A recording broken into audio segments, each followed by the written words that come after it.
السلام عليكم ورحمه الله وبركاته. ازيكم يا جماعه؟ عاملين ايه؟ يا رب تكونوا بخير. النهارده ان شاء الله فيديو جديد وضرب نار. هنعمل الكوارع المصريه النهارده بطريقه سهله وبسيطه وهتطلع معاكي تحفه. هنعملها بطريقتين يا جماعه. كملوا الفيديو للاخر. ولو اول مره تدخلوا في القناه يا ريت اللايك والاشتراك في القناه عشان يوصلكم ان شاء الله كل جديد. انا معايا كارع يا جماعه، بسم الله ما شاء الله، غسلاه ومخلياه زي الفل. بصوا الجمال، من كتر الغسيل فيه بيض كده وبقى تحفه. بصلايه بقى وطماطمايه وفصين توم وملح وفلفل وورق لوري، بس كده. ده اللي محتاجاه للسلق بتاع الكوارع. تمام. حله بقى ميه سخنه كده على النار. اول ما تبدا تغلي هبدا ان انا احط فيها التوابل بتاعتي، وطبعا البصله والثوم. الثوم يا جماعه بيشيل الزفاره وبيديها نكهه كده حلوه جدا.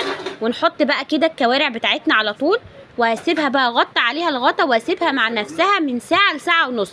انا عايزاها دايبه دوب، فاهمين قصدي؟ انا هوريكم دلوقتي الدرجه اللي هي وصلت ليها.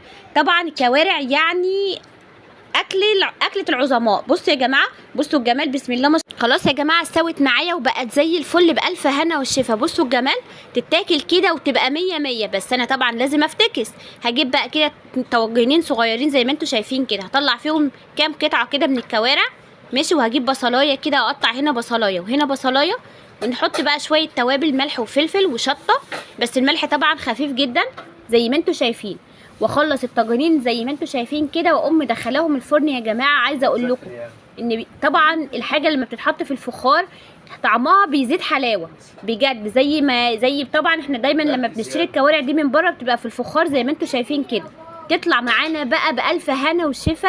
يا جماعه كده شغاله وزي الفل اهيت كده. انا حطيت خلاص البصل والتوابل زي ما انتم شايفين. اظبط بس كده كله في قلب بعضه، وبعد كده ادخلها الفرن. افتح الشوايه حاجه بسيطه والفرن شغال طبعا، وتطلع معانا بالجمال ده. ايه رايك في الطاجن وجماله وحلاوته؟ ما خدش معانا وقت خالص، بس الطعم بجد طعمه حلو جدا جدا. ايه رايكم؟